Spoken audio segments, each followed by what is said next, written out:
ಸಣ್ಣ ತೊಂದರೆ ಇದೆ ಸರ್. ನಂಗೆ ತಿಳಿದ ಮಟ್ಟಿಗೆ ಅದು ಸರಿಯೋ ತಪ್ಪ ಗೊತ್ತಿಲ್ಲ ನನಗೆ. ಹೇಳಿ. ನನ್ನ ಅನಿಸಿಕೆಯನ್ನು ಹೇಳಬೇಕಾಗಿದೆ. ಹಾ. ಯಾಕಂದ್ರೆ ಎಲ್ಲರಿಗೂ ವಿಷಯ ಮುಟ್ಟಬೇಕಿದೆ. ಈ ₹1 ಅಕ್ಕಿ ಕೊಟ್ರೆ ಜನರು ಸೋಮಾರಿ ಆಗ್ತಾರೆ, ₹2,000 ಸಿಕ್ಕಿದ ತಕ್ಷಣ ಜನರಿಗೆ ಸಮಸ್ಯೆ ಆಗತ್ತೆ ಅನ್ನಂತ ಹೇಳಿ ಮಾತಾಡುವಂತ AC ರೂಮ್ ಅಲ್ಲಿ ಯಾರು ಕೂತಿದ್ದಾರೆ ಅವ್ರಿಗೆ ಯಾವ್ದು ಈ ಭಾವನೆಗಳು ಅರ್ಥ ಆಗುದಿಲ್ಲ. 40 ದಿವಸದಲ್ಲಿ ಕೋಳಿ ರೆಡಿ ಆಗ್ತದೆ, 3 kg ಕೋಳಿ. ಅದು ಪೂರ್ತಿ ಪಾಯ್ಸನ್ ತಿನ್ನೋದು ಒಂದೇ, ಆ ಕೋಳಿ ತಿನ್ನೋದು ಒಂದೇ ಅಂತ ನನ್ನ ದೃಷ್ಟಿ. ಕಾಂಗ್ರೆಸ್ ಸರ್ಕಾರ ಬಂದ್ರೆ ಕಾಂಗ್ರೆಸ್ಗೆ ಯಾರು ಕಾಂಟ್ಯಾಕ್ಟ್ ಇರ್ತಾರೆ ಅವ್ರಿಗೆ ಅವ್ರು ಕೊಡ್ತಾರೆ, ಬಿಜೆಪಿ ಸರ್ಕಾರ ಬಂದ್ರೆ ಬಿಜೆಪಿಗೆ ಯಾರ್ಯಾರು ಇರ್ತಾರೆ ಅವ್ರ ಸಪೋರ್ಟರ್ಸ್ ಗಳಿಗೆ ಕೊಡ್ತಾರೆ. ನಮ್ಮ ದಕ್ಷಿಣ ಕನ್ನಡ ಮತ್ತೆ ಉಡುಪಿ ಜಿಲ್ಲೆಯಲ್ಲಿ ಇದು ನಮ್ಮ ಸಾಂಪ್ರದಾಯಿಕ ಕೋಳಿಯ ಗೂಡುಗಳು. ಇದು ನಮ್ಮಲ್ಲಿ ಈಗ ಮರೆಮಾಚಿದೆ, ಇದು ಮಾಯ ಆಗಿದೆ. ಈಗ ಜನ ಹೇಳ್ತಾರೆ ಹಸು ಸಾಕ್ಬೇಕು ಗೋಮಾತೆ ಅಂತ, ಆದ್ರೆ ಭಾಷಣದಲ್ಲಿ ಹೇಳ್ತಾರೆ ಅಷ್ಟೇ, ಸಾಕ್ಲಿಕ್ಕೆ ಹೋಗುದಿಲ್ಲ. ಅದು ಬಹಳ ಕಷ್ಟಕರ ಕೆಲಸ.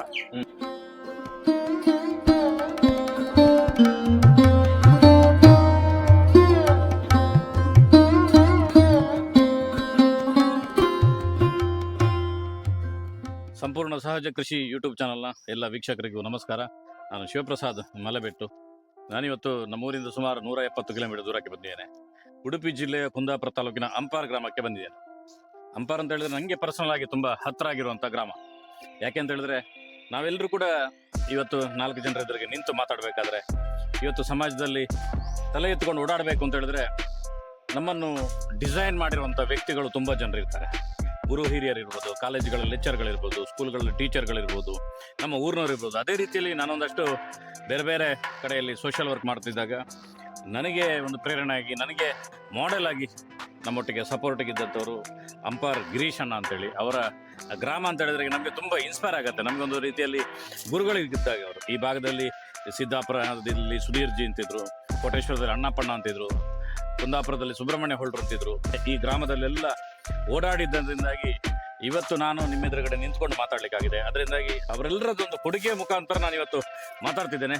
ಆ ಅಂಪಾರ್ ಗ್ರಾಮದಲ್ಲಿ ನಾನಿದ್ದೇನೆ. ಆದರೆ ಇವತ್ತು ನಾನು ತೋರಿಸ್ಲಿಕ್ಕೆ ಹೊರಟಿರುವಂಥ ಸಂಗತಿ ತುಂಬ ಇನ್ಸ್ಪೈರಿಂಗ್ ಆಗಿದೆ. 25-30 ವರ್ಷಕ್ಕೆ ಸುಸ್ತಾಗ್ತದೆ, ಸಾಕಾಗ್ತದೆ. ಕೃಷಿ ಮಾಡುವವರಿಗೆ ಎಷ್ಟು ದಿನ ಈ ಕೃಷಿ ಅನ್ನುವಂಥ ಪ್ರಶ್ನೆ ಬರ್ತದೆ. ಕೈತೋಟ ಮಾಡುವವರಿಗೆ 1-2 ರೋಗಗಳು ಬಂದರೆ ಸಾಕು, ಈ ಕೈತೋಟವೇ ಸವಾಸನೆ ಬೇಡ ಅನ್ನುವಂಥ ಸ್ಥಿತಿಗಳು ಬರ್ತದೆ. ರೈತರು ಬೇರೆ ಬೇರೆ ಕಾರಣಕ್ಕೋಸ್ಕರ ಆತ್ಮಹತ್ಯೆಯನ್ನು ಮಾಡ್ಕೊಳ್ತಾರೆ, ಸೋತು ಸುಣ್ಣಾಗಿರುವಂಥದ್ದು ನಾವು ನೋಡ್ತೇವೆ. ಅಂಥದ್ರಲ್ಲಿ ಸುಮಾರು 74 ವರ್ಷ ಆದರೂ ಕೂಡ ಇವತ್ತು ಕೂಡ ಯುವಕರೇ ನಾಚೋ ರೀತಿಯಲ್ಲಿ ಕೃಷಿಯನ್ನು ಕೆಲಸ ಮಾಡ್ತಿರುವಂಥ ವ್ಯಕ್ತಿಯನ್ನು ಮಾತಾಡಿಸಲಿಕ್ಕೋಸ್ಕರ ಬಂದಿದ್ದಾರೆ. ನನ್ನ ಕೈಯಲ್ಲಿ ಕಾಣ್ತಾ ಇರುವಂಥ ನಿಮಗೆ ಒಂದು ಸರ್ಟಿಫಿಕೇಟ್ ಕಾಣಬಹುದು. ಸುಮಾರು 1982 ಅಂತ ಬರ್ತಿದ್ದಾರೆ. ನಾವು ಹುಟ್ಟುವುದಕ್ಕಿಂತಲೇ ಸುಮಾರು ಒಂದು 10 ವರ್ಷದ ಹಿಂದಿನ ಕಥೆ ಇದು. ಈಗ ನಮಗೆ ಕೃಷಿಯಲ್ಲಿ ಯಾರು ಬೇಕಾದ್ರೂ ಪ್ರಶಸ್ತಿ ಕೊಡ್ತಾರೆ. ಒಂದು ಸಬ್ಜೆಕ್ಟ್ಗಳನ್ನು ಅಪ್ಲೋಡ್ ಮಾಡಿದ್ರೆ ಸಾಕು. ಇನ್ಯಾರಾದರೂ ಕಾಂಗ್ರೆಸ್ ಸರ್ಕಾರ ಬಂದರೆ ಕಾಂಗ್ರೆಸ್ಗೆ ಯಾರ್ಯಾರು ಕಾಂಟ್ಯಾಕ್ಟ್ ಇರ್ತಾರೆ ಅವರಿಗೆ ಅವ್ರು ಕೊಡ್ತಾರೆ, ಬಿಜೆಪಿ ಸರ್ಕಾರ ಬಂದರೆ ಬಿಜೆಪಿಗೆ ಯಾರ್ಯಾರು ಇರ್ತಾರೆ ಅವ್ರ ಸಪೋರ್ಟರ್ಸ್ಗಳಿಗೆ ಕೊಡ್ತಾರೆ. ನೈಜವಾದಂಥ ಕೃಷಿಕನಿಗೆ ಪ್ರಶಸ್ತಿಗಳು ಎಷ್ಟೋ ಕಡೆಯಲ್ಲಿ ಸಿಗುವುದಿಲ್ಲ, ಸನ್ಮಾನಗಳು ಸಿಗುವುದಿಲ್ಲ. ಪ್ರಶಸ್ತಿಗಳು ಕೂಡ ರಾಜಕೀಯ ಪ್ರೇರಿತ ಆಗಿದೆ. ಅಂಥ ಸಂದರ್ಭದಲ್ಲಿ ಸುಮಾರು 1982ರಲ್ಲಿ ಮಂಗಳೂರಿನ ಒಂದು ಸಂಸ್ಥೆ ಇವರಿಗೆ ಬಿಳಿ ಬೆಂಡೆಯನ್ನು ಬೆಳೆದ ಕಾರಣಕ್ಕೋಸ್ಕರ ಅವತ್ತು ಕರೆದು ಪ್ರಶಸ್ತಿಯನ್ನು ಕೊಟ್ಟಿದ್ರು. ಅಂದ್ರೆ ದಕ್ಷಿಣ ಕನ್ನಡ ಮತ್ತು ಉಡುಪಿ ಜಿಲ್ಲೆ ಒಟ್ಟಾಗಿತ್ತು. ತುಂಬ ಸಲ ಸರ್ಕಾರಿ ಕೆಲಸ ಅಂತ ಹೇಳಿದ್ರೆ 58, 60, 62ಕ್ಕೆಲ್ಲ ರಿಟೈರ್ಡ್ಗಳಾಗತ್ತೆ. ಆದರೆ ಇವರ ಕೃಷಿ ಎಕ್ಸ್ಪೀರಿಯನ್ಸೇ ಸುಮಾರು 60-65 ವರ್ಷಗಳು. ಅವರ ತಂದೆಯೂ ಕೂಡ ಕೃಷಿ ಎಕ್ಸ್ಪೀರಿಯನ್ಸ್ ಬಂದಿರೋರು. ಅಂತ ಒಬ್ರು ವಿಶೇಷವಾಗಿರುವಂತಹ ಕೃಷಿಕರನ್ನು ಕೆ ಶ್ಯಾಮ ಅವರನ್ನು ಮಾತಾಡೋದಕ್ಕೋಸ್ಕರ ಅಂಪಾರ್ನ ಪಕ್ಕದ ಕಾವರಾಡಿ ಗ್ರಾಮಕ್ಕೆ ಬಂದಿದ್ದೇನೆ. ನೋಡಿ, ನಮ್ಮೊಟ್ಟಿಗೆ ಶ್ಯಾಮಣ್ಣ ಇದ್ದಾರೆ. ಶ್ಯಾಮಣ್ಣ ನಮಸ್ತೆ. ನಮಸ್ಕಾರ. ಹೇಗಿದ್ದೀರಿ? ಚೆನ್ನಾಗಿದೆ ಸರ್. ಇದು ತೊಂಡೆಕಾಯಿ. ಈ ತೊಂಡೆ ಬಳ್ಳಿ ಈಗಾಗಲೇ ಸ್ಟಾರ್ಟ್ ಆಗ್ತಾ ಇದೆ ಕಾಯಿ ಆಗ್ಲಿಕ್ಕೆ. ಅಲ್ಲಿ ಹೀರೆ ಹಾಕಿದಿರಿ, ಆಮೇಲೆ ಇಲ್ಲೇ ಹೀರೆಕಾಯಿ. ಇದು ಹೀರೆಕಾಯಿ. ಈ ಕಾಯಿ ಬರ್ಲಿಕ್ಕೆ ಇದು ಕೂಡ ಸ್ಟಾರ್ಟ್ ಆಗ್ತಾ ಇದೆ. ಸ್ವಲ್ಪ ಲೇಟ್ ಆಯ್ತು. ಇಷ್ಟೊತ್ತಿಗೆಲ್ಲ ವ್ಯಾಪಾರ ಆಗ್ತಿತ್ತು ಬಹಳಷ್ಟು. ಅದರಲ್ಲಿ ಬೆಂಡೆ ಹಾಕಿ, ಅದ್ರಲ್ಲಿ ಬೆಂಡೆ ಇದೆ. ಇದು ನಾಟಿ ಬೆಂಡೆ, ವೈಟ್ ಬೆಂಡೆ. ಅದು 81-82ರಲ್ಲಿ ಇದಕ್ಕೆ ಫಸ್ಟ್ ಪ್ರೈಸ್ ಬಂದಿದೆ ಈ ವೈಟ್ ಬೆಂಡೆಗೆ. ಈಗ ಬಹಳ ಸಮಯ ಇರುದಿಲ್ಲ ಅವಲ್ಲ. ಈ ಹರವೆ ಸೊಪ್ಪನ್ನ ನಾವು ಆದಷ್ಟು ಬೇಗ ತೆಗಿತೇವೆ. ಹರವೆ ಸೊಪ್ಪು ಬೇಗ ಕಿತ್ತು ಹೋಗ್ತದೆ. ಅದು ತೊಂಡೆ ಬಳ್ಳಿ ಲಾಂಗ್ ಟೈಮ್ ಇರ್ತದೆ. ಕನಿಷ್ಠ ಒಂದು 8, 9, 10 ತಿಂಗಳವರೆಗೂ ಇದ್ರೂ ಇರಬಹುದು. ಆಮೇಲೆ ಹೀರೆಬಳ್ಳಿ 5-6 ತಿಂಗಳು ಇರ್ತದೆ. ಈ ಹರವೆಯನ್ನ ಬೇಗ ಕಿತ್ತು ತೆಗಿತೇವೆ ನಾವು. ಬೆಂಡೆಕಾಯಿನೂ ಆದಷ್ಟು ಬೇಗ ಮುಗಿದು ಹೋಗುತ್ತೆ. ಆ ಕಡೆ ಮುಳ್ಸೌತೆ ಇದೆ. ಆ ಮುಳ್ಸೌತೆ ಕೂಡಲೇ ಈ 60 ದಿನದಲ್ಲಿ ಮುಗಿದು ಹೋಗಿರುತ್ತೆ. ಮುಳ್ಸೌತೆ ಈಗ ಫಸ್ಟ್ ಗೆ ಬರುತ್ತೆ ಬೇಗ. ಅದ್ರ ಜೊತೆಗೆ ಹಿಂದಿರುವ ಬೆಂಡೆಕಾಯಿ ನಿಧಾನ ಬರ್ತದೆ. ಸುಮಾರು ಜಾಸ್ತಿ ಸಮಯ ಇರ್ತದೆ, ಲಾಂಗ್ ಟೈಮ್. ಹಾಗಾಗಿ ಎಲ್ಲ ಕಡಿಮೆ ಜಾಗದಲ್ಲಿ ಹೆಚ್ಚು ಬೆಳೆ ತೆಗಿಬೇಕು. ನೀರು ಕಡಿಮೆ ಅಲ್ವಾ? ನೀರು ಕಡಿಮೆ, ಕೆಲಸ ಕಡಿಮೆ, ಗೊಬ್ಬರನು ಕಡಿಮೆ, ಕೆಲಸನೂ ಕಡಿಮೆ, ಜಾಗನೂ ಕಡಿಮೆ ಸಾಕಾಗ್ತದೆ. ಈ ಜಾಸ್ತಿ ಒಂದೊಂದು ಕಡೆ ಮಾಡ್ತಾ ಹೋದ್ರೆ ಒಂದೊಂದು ಜಾಸ್ತಿ ಬೇಕಾಗ್ತದೆ. ಹಾಗಾಗಿ ಇದ್ದದ್ರಲ್ಲೇ ಸ್ವಲ್ಪ ಅಚ್ಚುಕಟ್ಟಾಗಿ ಹಲವು ವಿಧದ ಬೆಳೆ ಬೆಳ್ಕೊಂಡ್ರೆ ಸ್ವಲ್ಪ ಲಾಭ ಈಗ ಕಂಡುಕೊಂಡಿದೆ ಸರ್. ನಾನು ನೋಡಿ ಸ್ನೇಹಿತರೆ, ಬಿರಿ ಬೀಸಲು ನೋಡಿ ತೊಂಡೆಕಾಯಿ ಸಣ್ಣದ್ರಲ್ಲಿ ತೊಂಡೆ ಆಗ್ಲಿಕ್ಕೆ ಶುರು ಆಗಿದೆ, ನಿಮಗೆ ಕಾಣ್ತಾ ಇರ್ಬೋದು. ಅದೇ ನೋಡಿ ಇಲ್ಲಿ ಹೀರೆ ಆಗಿದೆ, ಅದೇ ರೀತಿಯಲ್ಲಿ ಬೆಂಡೆಕಾಯಿ ಆಗಿದೆ, ಬಗೆ ಬಗೆಯದು ಆಗಿದೆ ನೋಡಿ ಇಲ್ಲಿ ಎಲ್ಲ ಹಾಕಿದ್ದಾರೆ, ಒಂದರಲ್ಲಿ ಹಾಕಿದ್ದಾರೆ. ಆಗ್ತದೆ ಅಂತ ಹೇಳ್ತಾರೆ, ಮತ್ತೆ ಆಗ್ತದೆ, ಯಾಕಂದ್ರೆ ಅನುಭವಿಗಳು ಹೇಳುವಂತ ಮಾತು, TRPಗೋಸ್ಕರ ಹೇಳುವಂಥದ್ದಲ್ಲ. ಅಷ್ಟ ಆಗ್ತದೆ ಇಷ್ಟ ಆಗ್ತದೆ ಹಾಗೆ ಹೀಗೆ ಯಾರನ್ನೋ ದಿಕ್ಕು ತಪ್ಪಿಸ್ಲಿಕ್ಕೆ ಹೇಳುವಂಥದ್ದಲ್ಲ. ಆ ರೀತಿಯ ಒಂದು ವೆರೈಟಿಯನ್ನು ತುಂಬಾ ಚೆನ್ನಾಗಿ ಮತ್ತು ಸರಳವಾಗಿ ಹಾಕಿದ್ದಾರೆ ನೋಡಿ. ತೊಂಡೆ ಹೇಗೆ ಬೆಳೀತಿದೆ ನೋಡಿ, ಅಲ್ಲಲ್ಲ ಪ್ರತಿ ಗಂಟುಗಳಲ್ಲಿ ಒಂದೊಂದು ತೊಂಡೆ ಬೆಳೆಯುವುದನ್ನು ನೀವು ಕಾಣಬಹುದು. ನೋಡಿ ಸರ್, ನಾನೀಗ ಸಿಂಪಲ್ ಆಗಿ ಒಂದು ಕೋಳಿ ಸೆಟ್ ಮಾಡಿದೆ, ಬಹಳ ಖರ್ಚು ಕಡಿಮೆ. ಎಲ್ಲ ಮರದ ಪೋಲ್ಸ್ ಹಾಕಿ ಶಿಲೆಗಲ್ ಕಂಬ ಹಾಕಿದೆ. ಈ ಕಂಬ ಕೂಡ ಕಾಂಕ್ರೀಟ್ ಕಂಬಕ್ಕಿಂತ ಚೀಪ್ ಆಗ್ತದೆ, ಮತ್ತೆ ಕೆಲಸನೂ ಕಡಿಮೆ. ಆ ಸಿಮೆಂಟಿಗೆ ಅವಧಿ ಇದೆ, ಒಂದು 50-60 ವರ್ಷ ಬಿದ್ದು ಹೋಗ್ತದೆ. ಇದು ಹಾಗಲ್ಲ, 1000 ಗಂಟೆ ವರ್ಷಕ್ಕೂ ಕೂಡ ಎಷ್ಟು ವರ್ಷ ಬೇಕಾದ್ರೂ ಬರ್ತದೆ. ಮರವೂ ಕೂಡ ನಮ್ದೇ ಸರ್, ನಮ್ದೇ ಮೇಲೆ ಇರೋದ್ರಲ್ಲಿ ತಂದು ಅದನ್ನ ವೇಸ್ಟ್ ಕಡೆ ಮರಗಳನ್ನ ಹಾಕಿ ಮಾಡಿದ್ದೇವೆ. ಈಗ ಬೇಕಾದಷ್ಟು ಹಣ ಆದ್ಮೇಲೆ ಬೇಕಾಗಿ ಇನ್ನೂ ಇಂಪ್ರೂವ್ಮೆಂಟ್ ಮಾಡ್ಬೋದು, ಬೇರೆ ಬೇರೆ ಬೇರೆ ತರ. ಈಗ ಸದ್ಯಕ್ಕೆ ಸಾಕಲ್ಲ, ಖರ್ಚಿಲ್ಲದೆ, ಹಣ ಇಲ್ಲ, ಹಣ ಬಂಡವಾಳ ಹಾಕದೆ ಈಗ ಇದನ್ನ ಕಟ್ಟಡ ಕಟ್ಟಿದೆ. ಈಗಾಗಲೇ ಮೊದಲಿದೆ ಹಳೆ ಮನೆ ಕೋಳಿ ಇದೆ, ಮುಂದಿನ ನಾಟಿ ಕೋಳಿಗಳಿವೆ. ಅದನ್ನ ಮನೆ ಖರ್ಚಿಗೆ ಮಾತ್ರ ಇಟ್ಕೊಂಡಿದ್ದೇವೆ ನಾವು. ಇನ್ನು ಮುಂದಕ್ಕೆ ಸ್ವಲ್ಪ ಇಂಪ್ರೂವ್ಮೆಂಟ್ ಆಗ್ಬೇಕು, ಹಣ ಮಾಡ್ಬೇಕಲ್ಲ. ಇನ್ನು ವಯಸ್ಸಾಗ್ತಾ ಬಂತಲ್ಲ, ಸುಮ್ಮನೆ ಕೋಳಿಗೆ 2 ಆಹಾರ ಫುಡ್ ಹಾಕೊಂಡು ಇಲ್ಲಿ ಕೋಳಿ ಸಾಕೊಂಡ್ರೆ ಸೇಲ್ ಮಾಡ್ಲಿಕ್ಕೂ ಬರ್ತದೆ, ವಾರಕ್ಕೆ ಒಂದ್ಸರಿ ಕೋಳಿ ಸಾಂಬಾರ್ ಮನೆಗೆ ಮಾಡ್ಲಿಕ್ಕೂ ಬರ್ತದಲ್ಲ ಅನ್ನೋ ದೃಷ್ಟಿಯಿಂದ ಕೋಳಿ ಶೆಡ್ಡನ್ನೇ ಒಂದು ದೊಡ್ಡದು ಮಾಡಿ ಸ್ವಲ್ಪ ಅಂದ್ರೆ ಸ್ವಲ್ಪ 100-500 ಕೋಳಿ 1000 ಗಂಟೆ ಹಾಕ್ಲಿಕ್ಕೂ ಅವಕಾಶ ಇದೆ. ಈ ಸದ್ಯಕ್ಕೆ 100 ಕೋಳಿಗೆ ಹೊಸ ಮರಿಗೆ ಪುನಃ ಬೇರೆ ಒಂದು ಆರ್ಡರ್ ಕೊಟ್ಟಿದೆ. ಯಾಕಂದ್ರೆ ನಮ್ಮಲ್ಲಿ ಮರಿ ಮಾಡ್ಕೊಂಬಕ್ಕೆ ಕಷ್ಟ ಆಗ್ತದೆ. ಈ ನಾಟಿ ಕೋಳಿ ಮಾಡೋದು, ಮರಿ ಮಾಡೋದು ಸ್ವಲ್ಪ ಕಷ್ಟದ ಬದುಕು. ಅವು ಚೆನ್ನಾಗಿ ಮರಿ ಮಾಡೋದಿಲ್ಲ, ವಾತಾವರಣದ ಮೇಲೆ ಡಿಪೆಂಡ್ ಆಗಿರುತ್ತೆ. ಅವು ಈಗ ಕಾಯಿ ಕೂತ್ಕೊಂಡಾಗ ಅವು ಕೆಲವು ಎದ್ದೆದ್ದು ಹೋಗಿ ಅವು ಮರಿಗಳು ಸರಿ ಮಾಡೋದಿಲ್ಲ. ಅದಕ್ಕೋಸ್ಕರ ಸದ್ಯಕ್ಕೆ ಒಂದ್ಸಲ 100 ತರಿಸುವ, ಆಮೇಲೆ ಬೇರೆ ನಾವು ಸ್ವಂತ ಅದೇ ಈ ನಮ್ಮ ಕೋಳಿನೇ ಇಂಪ್ರೂವ್ಮೆಂಟ್ ಮಾಡಿ ಇನ್ನೂ ಹೆಚ್ಚೆಚ್ಚು ಮಾಡುವ, 1000 ಗಂಟೆ ಮಾಡುವ ಅನ್ನೋ ಉದ್ದೇಶ ಇಟ್ಕೊಂಡು ಈ ಕೋಳಿ ಶೆಡ್ ಅನ್ನು ಕಟ್ಟಿದ್ದಾರೆ. ಬಿಳಿ ಫಾರಂ ಕೋಳಿ ಬಿಳಿ ಕೋಳಿ ಫಾರ್ಮಿಗೆ ಸರ್, ಅದು 40 ದಿವಸದಲ್ಲಿ ಕೋಳಿ ರೆಡಿ ಆಗ್ತದೆ. 3 kg ಕೋಳಿ, ಅದು ಪೂರ್ತಿ ಪಾಯ್ಸನ್ ತಿನ್ನೋದು ಒಂದೇ, ಆ ಕೋಳಿ ತಿನ್ನೋದು ಒಂದೇ ಅಂತ ನನ್ನ ದೃಷ್ಟಿ. ಅದು ಬೇರೆಯವರಿಗೆ ಮಾಡೋದಲ್ಲ, ನಿಮ್ಗೆ ಸಮಸ್ಯೆ. ನಾವು ಬೇರೆಯವರು ಮನುಷ್ಯರಲ್ಲ ಸರ್, ನಮ್ಮ ಹಾಗೆ ಅವರು ಬದುಕಬೇಕಲ್ಲ. ಬರೀ ಹಣಕ್ಕಾಗಿ ನಾವು ಬದುಕಿದ್ರೆ ಸಾಲ ಸರ್. ಅದ ಈಗ ದೇವರು ಮೆಚ್ಚಬೇಕು, ಪ್ರಾಮಾಣಿಕತೆ ಬೇಕು ಮನುಷ್ಯನಿಗೆ. ನಾನು ಬದುಕಬೇಕು, ಇನ್ನೊಬ್ರು ಬದುಕಬೇಕನ್ನೋ ಆಸಕ್ತಿಯಿಂದ ನಾನು ನಾಟಿ ಕೋಳಿನೇ ಮಾಡ್ತಬೇಕಂತ ನನ್ನ ಉದ್ದೇಶ. ನಾನು ಇಷ್ಟುವರೆಗೆ ಈ ಭೂಮಿಯಲ್ಲಿ ಈಗ 3.5 ಎಕರೆ ಜಾಗದಲ್ಲಿ ನಮ್ಮ ಯಾವುದೇ ಲ್ಯಾಬ್ ಅಲ್ಲಿ ಹೋಗಿ ನೀವು ಪರೀಕ್ಷೆ ಮಾಡಿದ್ರು ಕೂಡ ಕೆಮಿಕಲ್ ಇದರಲ್ಲಿ ಇಲ್ಲ, ರಾಸಾಯನಿಕ ಅನ್ನೋ ಪದ ಬರ್ಲಿಕ್ಕೆ ಸಾಧ್ಯ ಇಲ್ಲ. ಇದ್ರ ಬಗ್ಗೆ ಲಕ್ಷ ಗಂಟೆ ಬೆಟ್ಟು ಕಟ್ತೇವೆ ನಾವು, ಅಷ್ಟು ಶುದ್ಧ ಮಣ್ಣಿದೆ ನಮ್ದು. ಹಾಗಾಗಿ ಇದು ಪ್ರಕೃತಿಯಲ್ಲಿ ಏನಾಗ್ಬೇಕು ಆ ರೀತಿಯಲ್ಲಿ ಆಗ್ತಾ ಹೋಗ್ತದೆ. ಕೆಲವು ಕಾಯಿಲೆಗಳು ಬರಬಹುದು, ಏನೋ ನಷ್ಟನೂ ಬರ್ಬೋದು, ಅದನ್ನೆಲ್ಲ ನಿಭಾಯಿಸ್ಕೊಂಡು ಹೋಗ್ಬೇಕು ನಾವು. ಆದ್ರಿಂದ ನಾನು ಈ ನಮ್ಮ ನಾಟಿ ಕೋಳಿ ಗೊಬ್ಬರ, ಕೋಳಿನೂ ತಿನ್ನೋಕೆ ನಮ್ಗೆ ಒಳ್ಳೆ ಆಹಾರ, ರೇಟು ಒಳ್ಳೆ ಸಿಗ್ತದೆ. ಇನ್ನು 750 ರೂಪಾಯಿ ಇವತ್ತಿನ ಮಾರ್ಕೆಟ್ ರೇಟ್ 1 kgಗೆ. 2-2.5 kg 3 kg ಕೋಳಿ ಬರ್ತಾವ. ಅವು ಸ್ವಲ್ಪ ಲಾಭದಾಯಕ ಕಡಿಮೆ ಇರಬಹುದು, ಆದ್ರೆ ಆರೋಗ್ಯಕರವಾಗಿದೆ, ಬೇಡಿಕೆ ತುಂಬಾ ಇದೆ ಅದ್ರ ಬಗ್ಗೆ. ಅದಕ್ಕಾಗಿ ನಾವು ನಾಟಿ ಕೋಳಿ ಸಾಕುವಂತ ಉದ್ದೇಶ ಇಟ್ಕೊಂಡಿದ್ದೆ. ಮತ್ತೆ ಈ ಕೋಳಿ ಸಾಕೋದ್ರಿಂದ ನಾನು ತರಕಾರಿ ಬೇಕಾಗುವ ಕೋಳಿ ಗೊಬ್ಬರ ಬಹಳ ಸ್ಟ್ರಾಂಗ್ ಗೊಬ್ಬರ. ಅದು ನಿಮ್ಮ ಯಾವ ರಾಸಾಯನಿಕ ಸರ್ಕಾರಿ ಗೊಬ್ಬರನು ಅದ್ರ ಮುಂದೆ ಏನು ಅಲ್ಲ ಅನ್ನೋ ದೃಷ್ಟಿ ನನ್ನ ಅನುಭವ. ಯಾಕಂದ್ರೆ ನಾನು ಅದ್ರ ಬಗ್ಗೆ ಇಂಜಿನಿಯರ್ ಅಲ್ಲ, ನನ್ನ ಸ್ವಂತ ಫ್ಯಾಕ್ಟಿಕಲ್ ಅನುಭವದಿಂದ ಮಾತ್ರ ಹೇಳ್ತಾ ಇದ್ದೆ ನಾನು. ಅದು ಏನ್ ಪ್ರಯೋಜನ ಬರ್ತಾ ಇದೆ ಅನ್ನೊಂದು ಕಣ್ಣು ಅದನ್ನ ಮುಂದುವರಿಸ್ತಾ ಇದ್ದದ್ದು. ಫಾರಂ ಕೋಳಿ ಗೊಬ್ಬರ ಇದೆಯಲ್ಲ, ಅದಕ್ಕೆ ಮತ್ತು ನಾಟಿ ಗೊಬ್ಬರಕ್ಕೆ ವ್ಯತ್ಯಾಸ ಉಂಟಾ? ಅದು ತುಂಬಾ ಇರ್ಬೇಕು. ಅದು ಪೂರ್ತಿ ಕೆಮಿಕಲ್ ಅಲ್ಲೇ ಬೆಳೆದಿದೆಯಲ್ಲ, ಅದಕ್ಕೆ ಹಾಕಿರೋದು ಫುಡ್ಡೇ ಕೆಮಿಕಲ್, ಕೋಳಿಯೂ ಕೆಮಿಕಲ್, ಆ ಗೊಬ್ಬರನು ಕೆಮಿಕಲ್ ಹೋಗುತ್ತಲ್ಲ ಸರ್ ಅದೀಗ. ಮತ್ತೆ ಈಗ ನೋಡಿ, ನಾವು ಹೈಬ್ರಿಡ್ ದನ ಸಾಕ್ತೇವೆ, ಓಕೆ ಹಾಕ್ತಿದ್ರೆ ಆಗುದಿಲ್ಲ. ಅವನು ಒಂದು 50 kg ಬ್ಯಾಗಿಗೆ 1 ಚೀಲ ಯೂರಿ ಹಾಕಿದ್ದಾನೆ, ಅದು ಫೀವರ್ ಆಗುದಿಲ್ಲ. ನಾಟಿ ದನ ಅಂತ ಆಗುದೇ ಇಲ್ಲ ಯಾವುದೇ ಕಾರಣಕ್ಕೂ. ನಾಟಿ ದನ ಅಂದ್ರೆ ಕಾಡು ಸೊಪ್ಪನ್ನೆಲ್ಲ ತಿಂದು ಅದು ಔಷಧ, ಹಾಲಲ್ಲ ಅಮೃತ. ಇದು ಹಾಗಲ್ಲ, ಇದು ಮಿಕ್ಸ್ ಆಗಿದೆ. ಈಗ ನಾವು ಜೆರ್ಸಿ ದನ, HF, ಈ ಜೆರ್ಸಿ, ಹಾಲಿಸ್ಟನ್ ಇವೆಲ್ಲ ಸಾಕ್ತೇವಲ್ಲ, ಅವೆಲ್ಲ ಈ ಸ್ವಲ್ಪ ರಾಸಾಯನಿಕ ಸೇರ್ಕೊಂಡಿದ್ದೇವೆ ಅವೆಲ್ಲವು. ಅದೇ ಫುಡ್ ತಿಂದು ಅದೇ ವಾತಾವರಣಕ್ಕೆ ಬೆಳೆದು ಅವು ಆ ತರ ಹಾಲು ಕೊಡ್ಲಿಕ್ಕೆ ಸಾಧ್ಯ ಇಲ್ಲ. ಅಂದ್ರೆ ಆ ಸರ್ಕಾರಿಗೂ ಅದಕ್ಕೆ ಯೂರಿಯಾ ಬೇಕಾದ ಅಂಶಗಳೆಲ್ಲ ಹಾಕಿ ಅವರು ಹಲವಾರು ವಿಧಾನ ಸೇರಿಸಿ ಓಕೆ ಮಾಡಿದ್ದಾರೆ. ಆ ಓಕೆ ಹಾಕೋದ್ರಿಂದ ಹಾಲು ಇಂಪ್ರೂವ್ಮೆಂಟ್ ಆಗಿದೆ, ಅದರಿಂದ ಹಾನಿಕರವೂ ಇದೆ. ಪೂರ್ತಿ ಆರೋಗ್ಯಕರ ಅಂತ ನಾನು ಹೇಳಲಿಕ್ಕೆ ತಯಾರಿಲ್ಲ. ಈಗ ಜನ ಹೇಳ್ತಾರೆ ಹಸು ಸಾಕ್ಬೇಕು, ಗೋಮಾತೆ ಅಂತ, ಆದ್ರೆ ಭಾಷಣದಲ್ಲಿ ಹೇಳ್ತಾರೆ ಅಷ್ಟೇ, ಸಾಕ್ಲಿಕ್ಕೆ ಹೋಗುದಿಲ್ಲ. ಅದು ಬಹಳ ಕಷ್ಟಕರ ಕೆಲಸ. ಈಗ ಬೆಳಿಗ್ಗೆ ಬಂದಾಗ ಮೈ ಎಲ್ಲ ಸಗಣಿ ಆಗಿರುತ್ತೆ, ಆ ಸಗಣಿ ಬಾಲ ಮೈ ಎಲ್ಲಾ ಸಗಣಿ ಮಾಡ್ಕೊಂಡಿರ್ತದೆ, ಮೂತ್ರ ಮಾಡ್ಕೊಂಡಿರ್ತದೆ. ಅದು ಬಾಲ ಬಡದಾಗ ನಮ್ಮ ಮೈ, ತಲೆ, ಕೈ, ಹಾಲು, ಕೈ, ಮೈಗೆಲ್ಲ ಅದು ಸಿಂಪರಣೆ ಆಗತ್ತೆ. ಆಗ ನಾವು ಬಂದು ಫಸ್ಟ್ ಏನ್ ಮಾಡ್ತೇವೆ ಅಂದ್ರೆ ಅದನ್ನ ಬಾಲವನ್ನು ಮೊದಲು ಹಿಡಿದು ಪೈಪ್ ನೀರಲ್ಲಿ ತೊಳೆದು ಚಂದ ಮಾಡಿ ಇಡೀ ಮೈಯೆಲ್ಲ ಚಂದ ಕ್ಲೀನ್ ಮಾಡಿ ಮೀಸಿ, ಆಮೇಲೆ ಕಾಲಡಿ ಕೈಯಲ್ಲೆಲ್ಲ ಚೊಕ್ಕ ಮಾಡಿ, ಆಮೇಲೆ ನಾವು ಹಾಲು ಕರೀಲಿಕ್ಕೆ ಸ್ಟಾರ್ಟ್ ಮಾಡ್ತೇವೆ. ಆ ಹಾಲನ್ನ ನಾವು ಅದೆಷ್ಟು ಮಟ್ಟಿಗೆ ಸಾಧ್ಯ ಅಷ್ಟು ಶುದ್ಧ ರೀತಿಯಲ್ಲಿ ಹಾಲು ಕರೆದು ಅದು ನಮ್ಮ ಬೇಕಾಗುವಷ್ಟು ಇಟ್ಕೊಳ್ತೇವೆ, ಉಳಿದನ್ನ ಡೈರಿ ಕೊಡ್ತೇವೆ ನಾವು.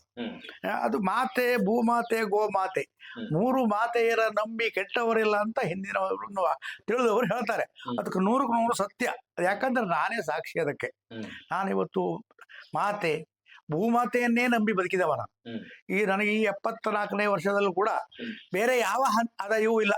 ಬೇರೆ ಭೂಮಿ ತಾಯಿಯಿಂದಲೇ ನಾನು ಬದುಕ್ತಾ ಇದ್ದೀನಿ. ನನಗೆ ಏನ್ ಮಾಡಿದ್ರು ಕೂಡ ದೇವರು ಸಕ್ಸಸ್ ಮಾಡಿ ಕೊಟ್ಟಿದ್ದಾರೆ ನನ್ನ ಎಲ್ಲ ತರದಲ್ಲೂ.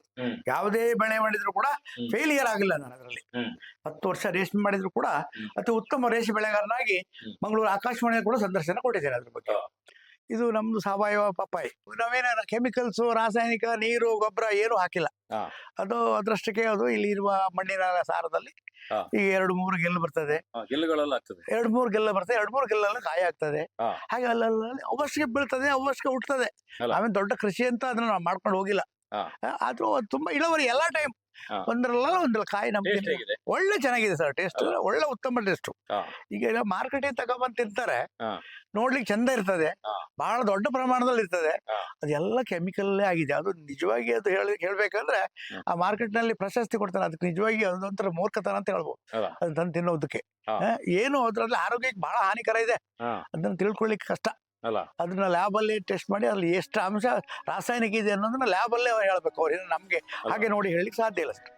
ಸಂಪೂರ್ಣವಾಗಿ ಸಮಗ್ರ ಕೃಷಿಯನ್ನು ಮಾಡಿದ್ದಾರೆ. ಇಲ್ಲಿ ನುಗ್ಗೆ ಇದೆ, ಆಮೇಲೆ ಪಪ್ಪಾಯ ಇದೆ, ಆಮೇಲೆ ಜೀಗುಜ್ಜೆ ಇದೆ, ಗುಜ್ಜೆ ಇದೆ, ತರಕಾರಿ ಇದೆ, ಎಲ್ಲವೂ ಇಲ್ಲಾಗತ್ತೆ. ಅದರೊಟ್ಟಿಗೆ ತೆಂಗು ತುಂಬ ಚೆನ್ನಾಗಿ ಬೆಳೆದಿದ್ದಾರೆ. ತೆಂಗಿನ ತೋಟದ ಮಧ್ಯದಲ್ಲಿ ಪೆಪ್ಪರ್ ಹಾಕಿದ್ದಾರೆ ತೆಂಗಿಗೆ.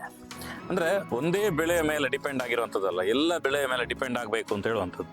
ನೋಡಿ, ಈ ರೀತಿಯ ತೆಂಗುಗಳಿದ್ದಾಗ ಇದು ಸಹಜವಾಗಿ ಒಂದು ಆದಾಯ. ಮನೆಗೆ ಬೇಕಾದಷ್ಟು ತೆಂಗು, ಅದರೊಟ್ಟಿಗೆ ಗೊಬ್ಬರ ಮಾಡಿರೋದು ಎಣ್ಣೆ ಎಲ್ಲವೂ ನಮಗೆ ಸಿಗ್ತದೆ. ಆಗ ಕೆಮಿಕಲ್ನ ಎಣ್ಣೆ ಸಿಗ್ತದೆ, ಬೇರೆ ಏನು ಹೇಳಬೇಕಾಗಿಲ್ಲ. ನೋಡಿ, ಇದನ್ನು ನಿಮಗೆ ತೋರಿಸ್ತೇನೆ.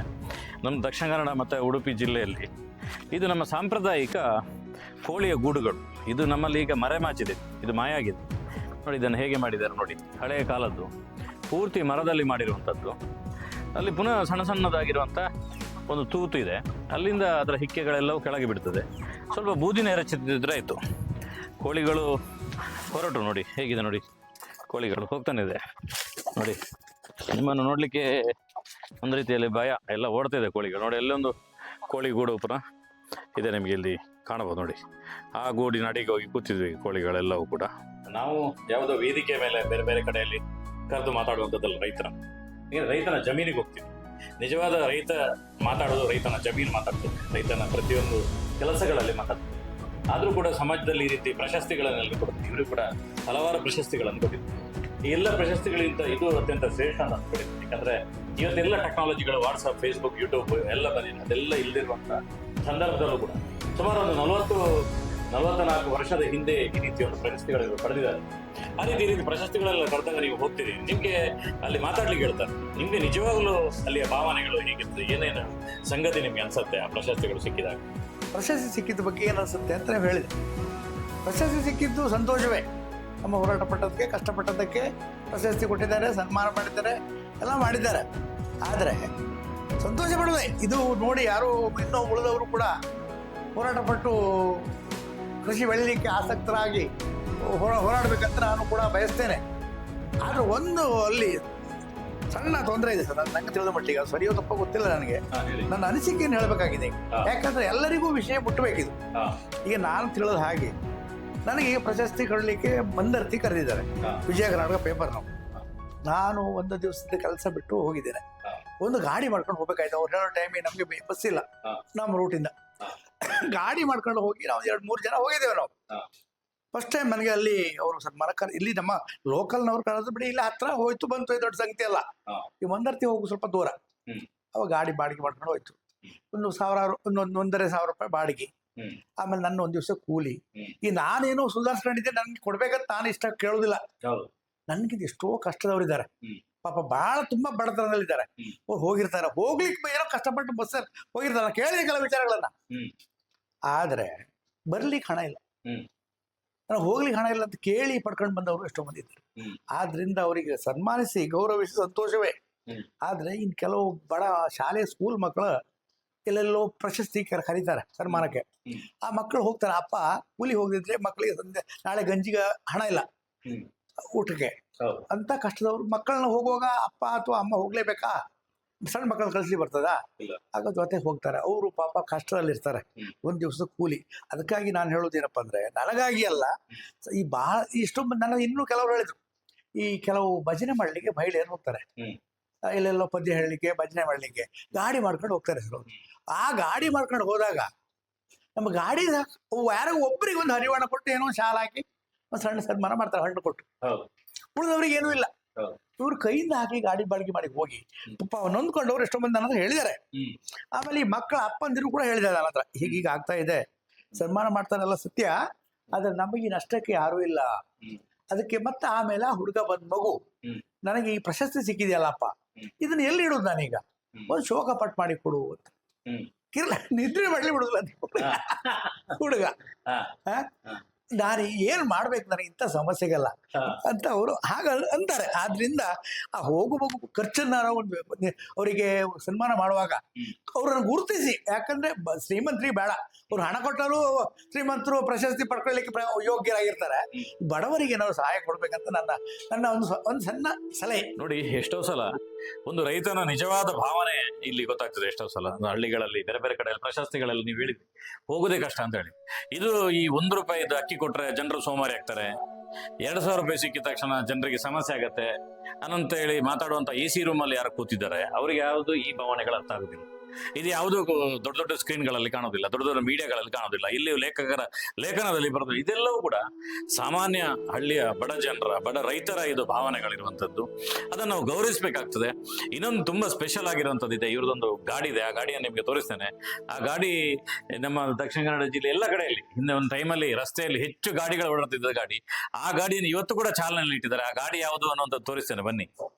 ಇದು ನನ್ನ ದುಡಿಮೆಗೆ ತುಂಬಾ ಒಂಥರ ಲಕ್ಷ್ಮಿ ಇದ್ದ ಹಾಗೆ ನನಗಿದ ಈ ಗಾಡಿ. ಲಕ್ಷ್ಮಿ ಅಷ್ಟೇ, ಇದಕ್ಕೆ ಒಂದು ಗೌರವ ಇದೆ ನಂದು.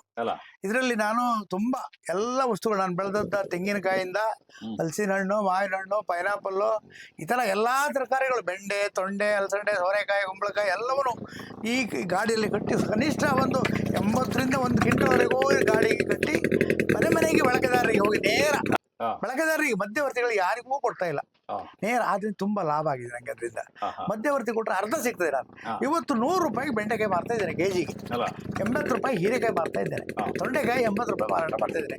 ಈ ಮಾರ್ಕೆಟ್ ಅಲ್ಲಿ ಈಗ ಕಷ್ಟದಿಂದ ಬರ್ತಾ ಇದೆ, ₹40 ಕೊಡ್ತಾರೆ ಬೆಂಡೆಕಾಯಿನ, ತೊಂಡೆಕಾಯಿನೂ ಕೊಡ್ತಾರೆ ಅವರು. ನಾ ಮಾರಾಟ ಕೊಡುದಿಲ್ಲ, ಯಾಕಂದ್ರೆ ನಾನು ತಿನ್ನೋರಿಗೆ ಗೊತ್ತಿದೆ ಇದು ಯಾವ ಕೃಷಿ ಅಂತ.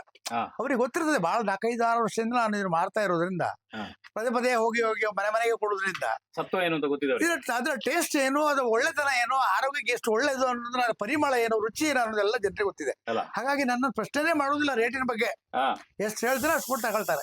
ಅವ್ರಿಗೆ ಅವ್ರ ಒಂದು ಬಂಧುಗಳಿಗೆಲ್ಲ ತಕೊಂಡು ತೆಗೆದಿಟ್ಕೊಂತಾರೆ, ಅಷ್ಟು ಬೇಡಿಕೆ ಇದೆ. ನಾನು ಒಂದು ₹2,000 ವಸ್ತು 2 ಗಂಟೆ ಖಾಲಿ ಪಡ್ತೇನೆ. ಅದಕ್ಕೆ ಒಂದು ಸಾರಥಿಯಾಗಿ ನನಗೆ MIT ಸಿಕ್ಕಿದೆ ಗಾಡಿ. ತುಂಬಾ ಬೇರೆ ಎಲ್ಲ ಹೇಳ್ತಾರೆ, ಯಾಕಪ್ಪ ಈ ಗಾಡಿ ತಗೊಂಡು ರಿಕ್ಷಾ ಮಾಡ್ಕೊಳಪ್ಪ, ಅದ್ ಮಾಡೋ ಇದ್ ಮಾಡತ್ತ. ಇಷ್ಟು ಅನುಕೂಲವಾದ ಗಾಡಿ, 2 ಸಣ್ಣ ಕಾಲ್ದಾರಿಯಲ್ಲಿ ಕೂಡ ಓಡಾಡಿ ಅನುಭವವಾದ ಗಾಡಿ. ಈ ರೀತಿ ಒಂದು ಸ್ಪೆಷಲ್ ಕಂಟೆಂಟ್ ಗಳು ಸಿಗುದು ಹೇಗೆ ಅಂತ ಹೇಳಿದ್ರೆ, ಸೋಷಿಯಲ್ ಮೀಡಿಯಾದಲ್ಲಿ ತುಂಬಾ ಸಲ ಜನರಿಗೆ ನಾವೇನ್ ಹೇಳ್ತಾರೆ ಅಂದ್ರೆ, ಫೋನ್ ಯೂಸ್ ಮಾಡಬೇಡಿ, ಫೋನ್ ಒಳ್ಳೇದಲ್ಲ ಅಂತ ಹೇಳ್ತಾರೆ. ಆ ಫೋನನ್ನು ಒಳ್ಳೇದಕ್ಕೆ ಯೂಸ್ ಮಾಡ್ಕೊಂಡ್ರೆ ನೋಡಿ, ಈ ರೀತಿ ನಾವೊಂದು ಕಾಂಟ್ಯಾಕ್ಟ್ ಆಗ್ಲಿಕ್ಕೆ ಆಗ್ತದೆ. ಒಂದು ಫೋನ್ ಮಾಡಿದ್ರು, ಈ ರೀತಿ ಒಂದು ವಿಷಯ ಇದೆ ಅಂತ ಹೇಳಿ ಅದನ್ನು ಜನರಿಗೆ ತೋರಿಸುವ ನಂಗೆ ಅನ್ನಿಸ್ತು. ಅದಕ್ಕೋಸ್ಕರ ನಾನು ನೇರ ಇಲ್ಲಿಗೆ ಬಂದೆ. ಹಿಂದೆಲ್ಲ ನಾನು ಹೋಗುವಾಗ ಯಾವ್ದೋ ಶಾಲೆ ಇನ್ನೊಂದೆಲ್ಲ ಹೋಗಿ ಜನರಿಗೆ ಇದು ಮಾಡ್ತಿದ್ದೆ.